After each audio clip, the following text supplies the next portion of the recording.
Well, this nigga ain't talking about entrees. Yeah, they tripping, bro, but it ain't even worth it, Nah, though, nigga, bro. I'm heated. Bro, it ain't worth He it. got me heated. Bro, just chill, bro. Give me the strap. Bro, you gonna catch a case over these niggas, bro? I'm gonna get him. So, with UFC 330 coming around soon, I want to talk about my theory on the welterweight division because I feel like Islam Makhachev played with fire by moving up to 170 and not taking a quick turnaround because all these guys are high level, they're young, and they're giants, and it's not as the same as the regular welterweights back then. Like, if you want me to explain, there's this old generation of welterweights. People like to say, "Oh, it's a welterweight curse." I don't really think it's a curse. What I think it is, it's like there's this new build that's just taking over the weight class. It's a tall, slender man ass nigga strikers who are long, technical, in some cases powerful. Alright, welterweights are way bigger than like 2020, 2019. Like, welterweights have gotten surprisingly like twice the size that they used to be. Even Kamaru Usman, he didn't look that big at 185. And I feel like Ian Gary right here is the hardest matchup for Islam Makhachev, 100%. Because he has great footwork, which I just rewatched the Volkanovski fight. What gave Islam Makhachev problems was footwork and the kicks from range. What does Ian Gary do? Has incredible footwork and kicks from range. And I feel like Islam Makhachev's gonna have to deal with something different than what he's never had to deal with before, which is oblique kicks. Ian Gary has outstanding, damaging oblique kicks, like to the point where it damaged Shavkat's knee even more, to the point where he had to go to rehab. He was like, "I destroyed Shavkat's career. I'm responsible." No. I'm the one who destroyed Shavkat's career. And he was talking about how he won that fight. Like, come on. But now I'm actually going to talk about how I'm almost damn inclined to pick Ian Gary by like a 48-47 or a 49-46 decision. Now hear me out. It's not because, oh, it's the underdogs that have been winning. No, I have felt this way before the underdogs have been winning. I've been felt this way for a long time. I've been feeling this fight was even going to be close because of the footwork and because Islam Makhachev is finally not going to be the bigger guy for once. Well, he's gonna weigh more, but he's not gonna weigh that much more in comparison to Ian Gary, especially right after the weight cut. And this guy beat Carlos Prates, who is King Vaughn of 170. He beat this nigga right here, who was moving like freaking Prime Anderson Silva. Fuck. He was moving like freaking Prime Anderson Silva. Freaking murking all these guys. Smirking niggas left, right. All these ones KOs. All those ones UFC by KOs.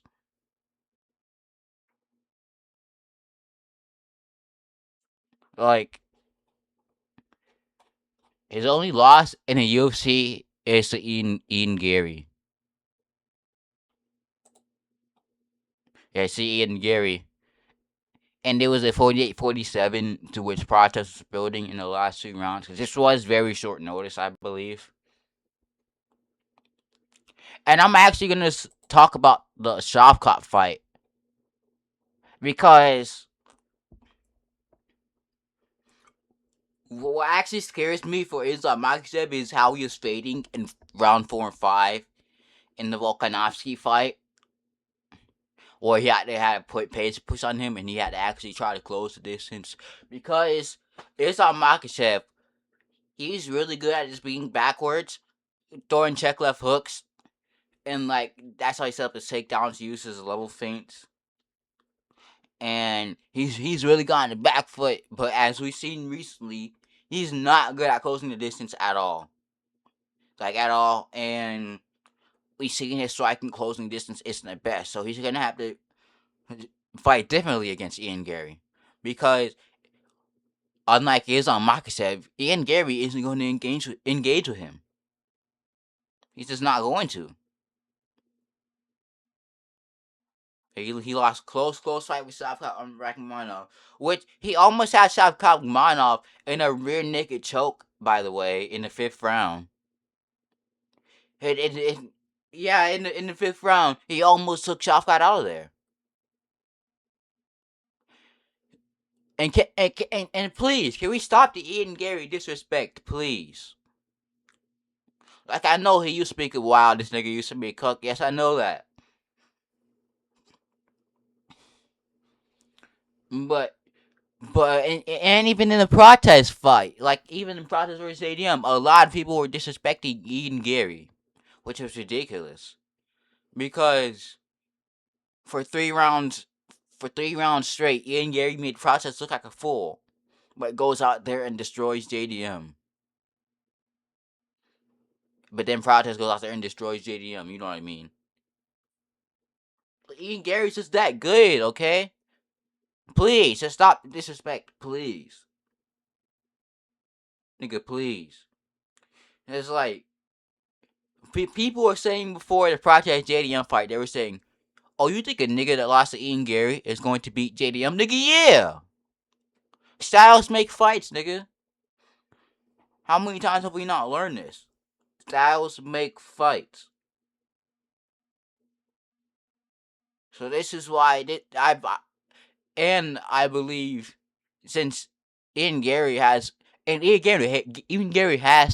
some level of power. Like, he wobbled Protest, he wobbled Bilal. The only reason why he lost to Shavkat because Shavkat, that nigga built like Slender Man, and his jab was just so long, and he's just so powerful. He has so much raw power that even the jab was able to pop his head back. That's a problem. Is a Makhachev. He doesn't have the power threat at 170, as so like Ian Gary has to be careful. He only has the grappling threat. Which Ian Gary, even before the fight was even supposed to be made, before then, he's been in Georgia constantly working on his wrestling. So even then, we're going to see a more, even more, what am I saying? Even more improved Ian Gary. Like, I'm tired of people disrespecting Ian Gary. Like, I know, yes, this nigga a cuck, but we gotta start being objective when it comes to fights.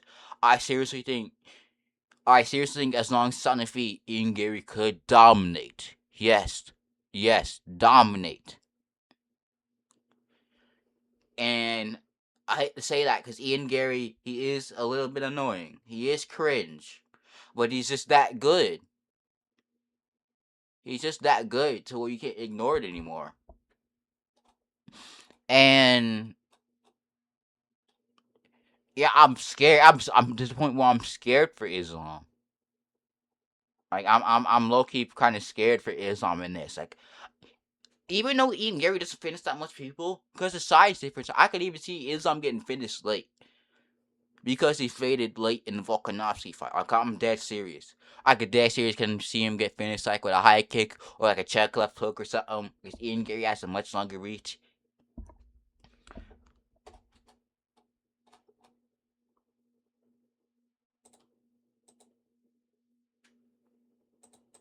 Hold on.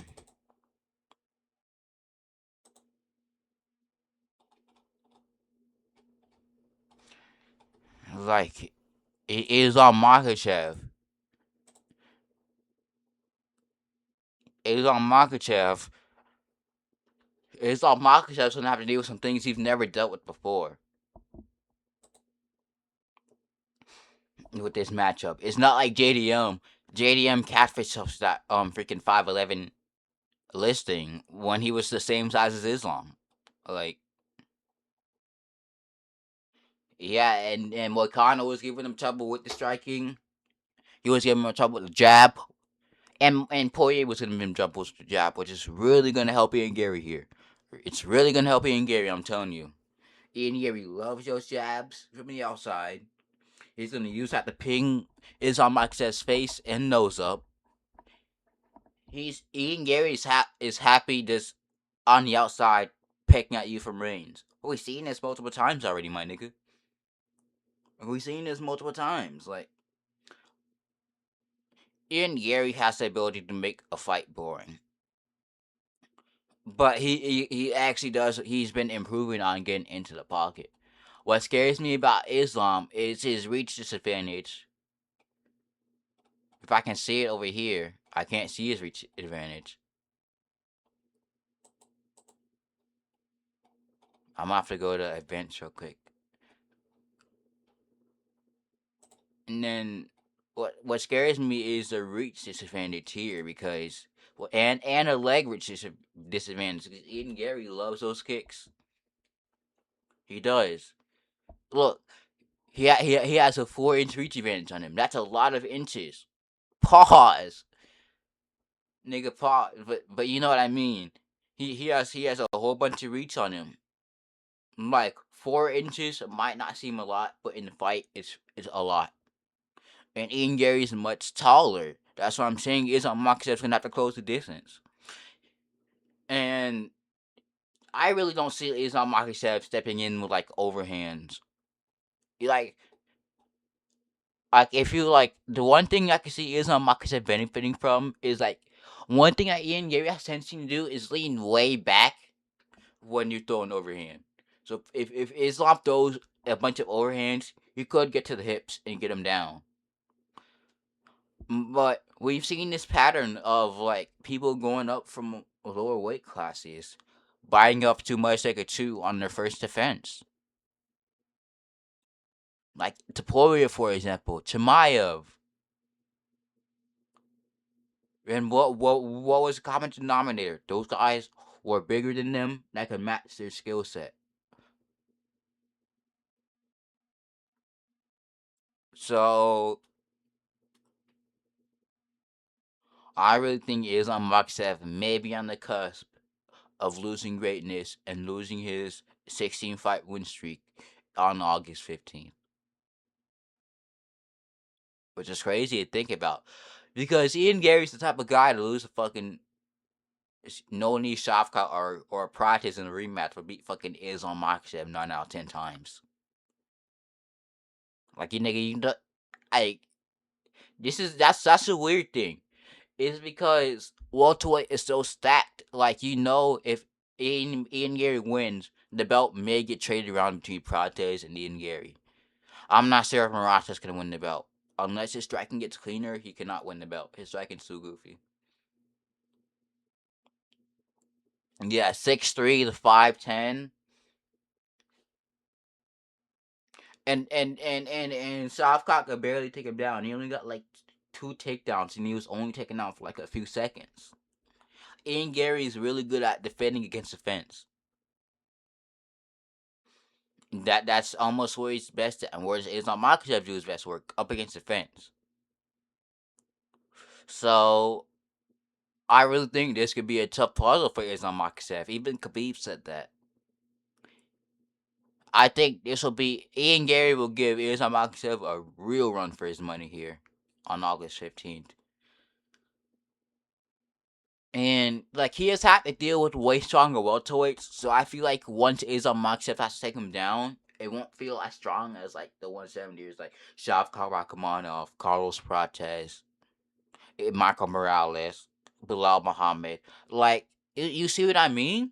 He's so much lighter. Like he won't have the same impulsive strength that he did at 155, because he was killing himself to make 155. He was killing himself to make 155.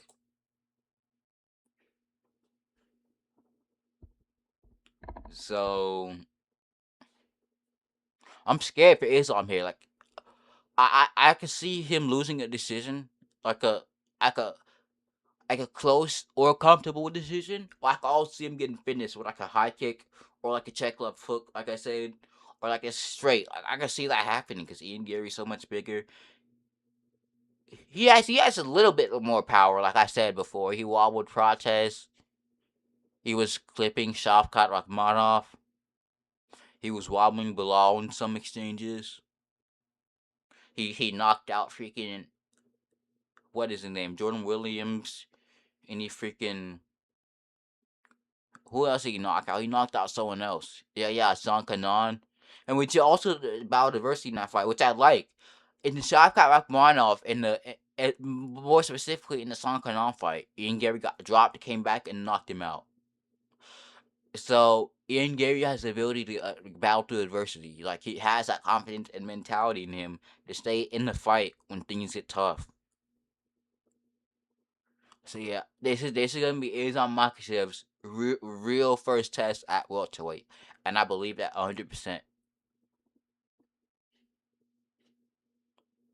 But, and I also want to talk about, while we're here, I want to talk about Blachowicz versus Sterling. Now, I know people are counting out Jan Blachowicz, but I'm gonna say fuck it. I'm gonna pick Jan Blachowicz by decision. Sterling, this nigga Sterling almost got beat by freaking Ion Cutelaba, my nigga. Ion Cutelaba was dominating him before he gassed out. He almost had him in the guillotine twice. He almost got subbed twice. And then Ion gassed himself out and then just basically quit. Like, and I don't think, like, you can't really catch Blachowicz with his chin in the air. Like, I'm serious. Like even the common denominator, like in the Gulfscott fight, I think it was because of the fainted takedown that exposed his chin. But other than that, you can't catch Blachowicz with his chin in the air. Like, you'd have to eke him out to like a 3-round decision or like a 5-round decision. Like, you're not gonna catch, even Axe Pereira couldn't do it. Like, you're not gonna catch Blachowicz with his chin in the air.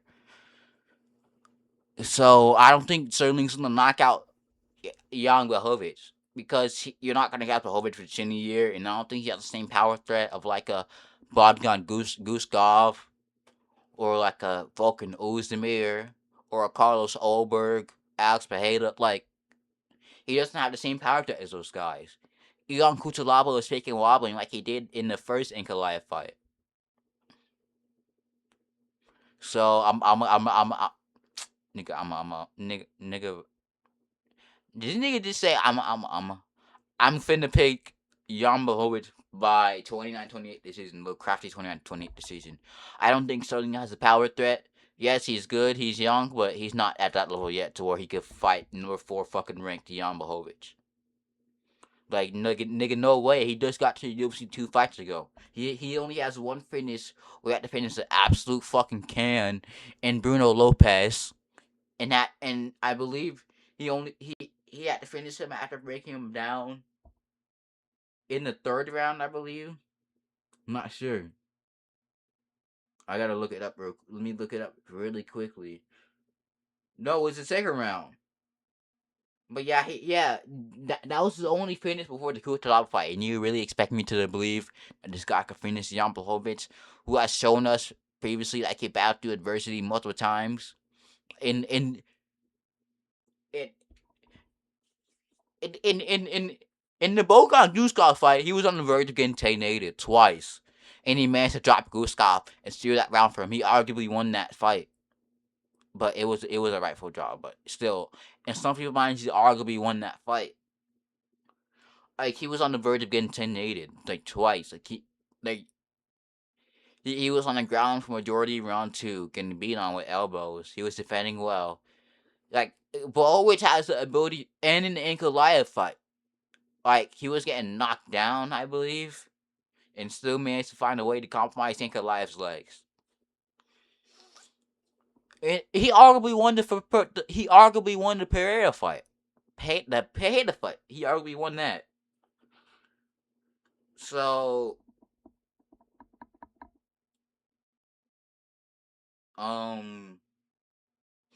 yeah, I see a bunch of people just saying, "Oh, Sterling by KO, Sterling by KO." When have you seen this guy like one punch KO a guy flat? Like, seriously, like nigga, name me a time where KO the guy stiff with like one shot with like a counter punch. Like he hasn't done. He's not Carlos Ulberg. He's not like Israel. He's not. He's like a crappier Adesanya, basically. That's what I'm trying to say.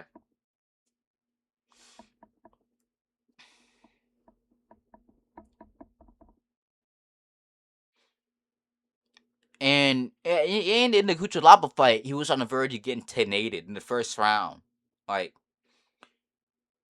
if he's scraped by Ion Kuchalaba, cause that nigga Ion Kuchalaba gas, and you really believe me that he's gonna jump in the rankings and fight fucking number 4 ranked Jan Blachowicz and beat him by KO or decision? Like, no, he's not on that level yet. I'm gonna have to say Jan Blachowicz by his 29-28 decision. So yeah, I will make a video on Inkalab Guskov on either Wednesday or Friday. One of those two. I will try to have it out by one of those days. So I just wanted to go through because this was just announced like a few days ago, and I haven't seen that many people covering it. So I want to cover it real quickly and just give my thoughts on it. I know I'm probably one of the only people picking Blachowicz for some reason. The majority of people that I've seen cover this are picking the Navajo Sterling, which I don't know why, but see, I think Blachowicz could eke out a 29-28 decision here. A little crafty vet 29-28 decision here. Probably might get freaking wobbled at one point. Probably might even drop Sterling.